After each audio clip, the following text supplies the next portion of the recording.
Il paraît que le fait d'avoir une infection au Covid peut donner des problèmes d'érection et rétrécir même le pénis de plusieurs centimètres. C'est ce qu'on lit dans les médias depuis plusieurs jours.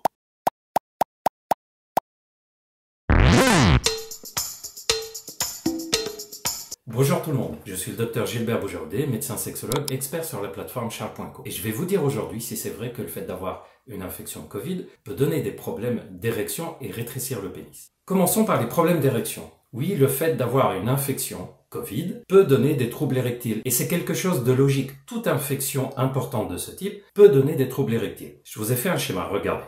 Imaginez que ça c'est une artère. Ce que vous voyez ici, la paroi en couleur violette, ça c'est ce qu'on appelle l'endothélium. Cet endothélium-là doit s'ouvrir pour laisser passer le sang. Le sang est ici, à l'intérieur.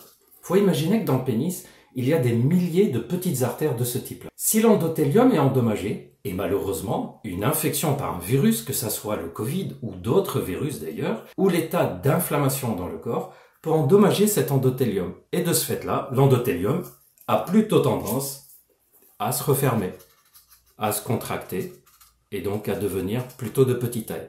S'il est de petite taille comme ça, naturellement, le sang qui était censé passer dans l'artère ne va pas passer correctement. Et donc, une infection Covid peut faire de sorte que le sang ne rentre plus correctement dans le pénis. Et ça peut donner, transitoirement, des troubles érectiles. Attention, ce que je viens de vous montrer là sur l'endothélium, le côté mauve qui peut se rétracter, ça peut être aussi atteint par plein d'autres phénomènes comme le tabac, l'alimentation trop sucrée ou trop riche en graisse, le manque d'activité physique, des maladies comme le diabète ou autres. C'est pour ça qu'on vous dit tout le temps que la meilleure façon de prendre soin de votre pénis, c'est de prendre soin de vous-même. Soyez rassurés aussi sur un point, s'il y a des troubles érectiles suite au Covid, parce que cet endothélium a été endommagé par le virus, pas d'inquiétude, les traitements dont on dispose de nos jours peuvent relancer la bonne circulation de sang dans le pénis et retrouver une fonction érectile. Dans la majorité des cas, avec ou sans traitement, le problème est transitoire. J'ai vu des choses dans les médias où on dit que le pénis peut perdre jusqu'à 4 cm en longueur.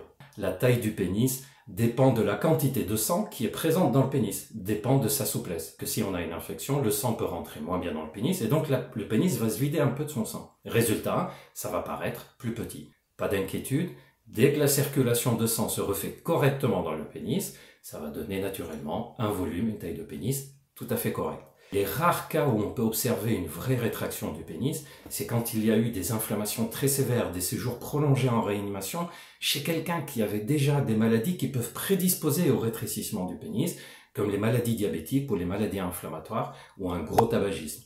Et même dans ces cas, la perte de taille de pénis est plutôt légère et ça se corrige très bien avec les médicaments qu'on utilise pour corriger l'érection, puisque ces médicaments permettent de corriger la quantité de sang dans le pénis. Donc oui, le Covid peut donner des conséquences sur le pénis, que ce soit sur l'érection ou sur le volume.